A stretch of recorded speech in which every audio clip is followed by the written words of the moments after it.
Toronto, 1922. A 14-year-old boy named Leonard Thompson weighs 65 pounds. He hasn't eaten a real meal in months because eating was the thing that was killing him faster. His parents have already had the conversation nobody wants to have about where he'll be buried. Then a doctor, barely a year out of school, walks into his hospital room holding a syringe filled with something that had never been injected into a human body before. Leonard didn't know it yet, but he was about to become the reason tens of millions of people are alive today. To understand why that syringe mattered, you have to understand what a diagnosis like his actually meant before that morning. Diabetes wasn't a manageable condition, it was a death sentence. With a countdown attached, the body simply stopped being able to use the food it took in. The only treatment doctors had was crueler than the disease itself. They put children on starvation diets, sometimes as low as 400 calories a day, hoping to slow the poison building up in the blood. It worked. It bought time. It also meant some of those children died of hunger before the diabetes could finish the job. Doctors called these wards the starvation wards, and everyone on staff knew exactly what they were watching, not treatment, a slower ending.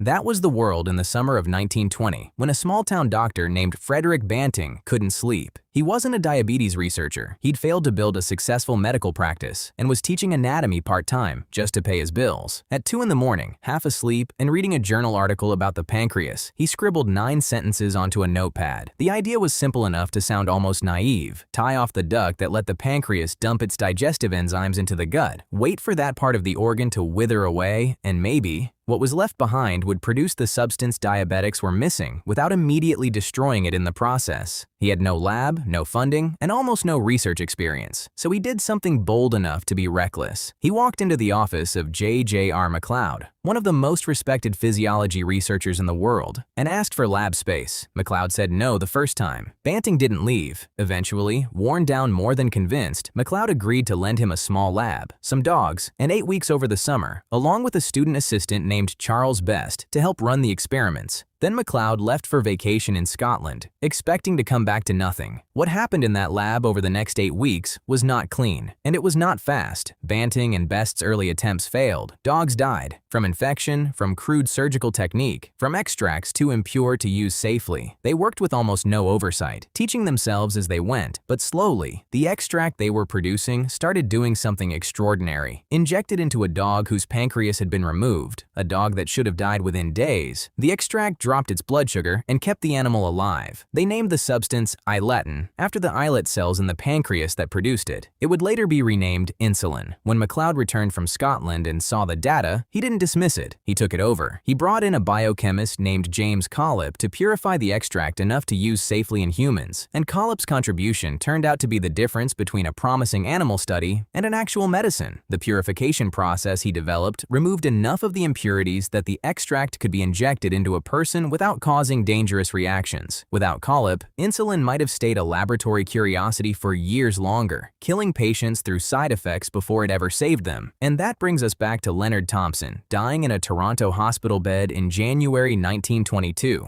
The first injection, using Banting and Best's less refined extract, did almost nothing, except cause an allergic reaction. It was Collip's purified version, given 12 days later, that worked. Leonard's blood sugar dropped to nearly normal levels within 24 hours. He started gaining weight. He started acting like a 14-year-old again, instead of a dying one. Word spread through the hospital, then through the city, then across the world within months. Parents carried their starving children into Toronto from across North America, some of them barely alive, on trains and ships, because word had reached them that a cure existed. Doctors described children who had been within days of death, sitting up in bed, asking for food, for the first time in months. Here's the part almost nobody tells you. The triumph didn't stay clean for long. Banting and McLeod despised each other by the end of it. Banting believed McLeod had contributed almost nothing beyond lab space, and was now taking credit for his discovery. When the two of them, along with Best and Collip, were awarded the Nobel Prize in 1923, the committee named only Banting and McLeod. Banting was so furious that Best had been excluded, he threatened to refuse the prize entirely. He eventually split his share of the prize money with Best. McLeod, stung by Banting's public accusations, split his own share with Collip. The 4 men who saved millions of lives together barely spoke to each other again. And then came the decision that mattered more than any of it. Banting, Best, and Collip held the patent on insulin, and they sold it to the University of Toronto for $1. $1 total. for all three of them. Banting reportedly said he didn't want his name on something that saved lives being used to extract profit from dying children. The university licensed the manufacturing process cheaply to drug companies, specifically so the price would stay low enough for anyone to afford it. Within 2 years, insulin was being produced on an industrial scale and shipped worldwide. Leonard Thompson lived another 13 years after that first successful injection, years he was never supposed to have. He eventually died of pneumonia, unrelated to the disease that should have killed him as a child. Today, more than 9 million people with type 1 diabetes are alive because of what happened in that lab over one summer, run by a man who couldn't get his own medical practice off the ground using dogs, a coin flip, and a 9-sentence idea scrawled down at 2 in the morning. The whole thing took less than 18 months, from that notepad to a boy sitting up in bed asking for food. Sometimes the discovery that changes everything doesn't come from the person you'd expect, in the place you'd expect. And the people who make it happen don't always end up speaking to each other again. But somewhere tonight, a 14-year-old is going to sleep with a normal blood sugar and a full stomach, and has no idea how close that was to never being possible at all.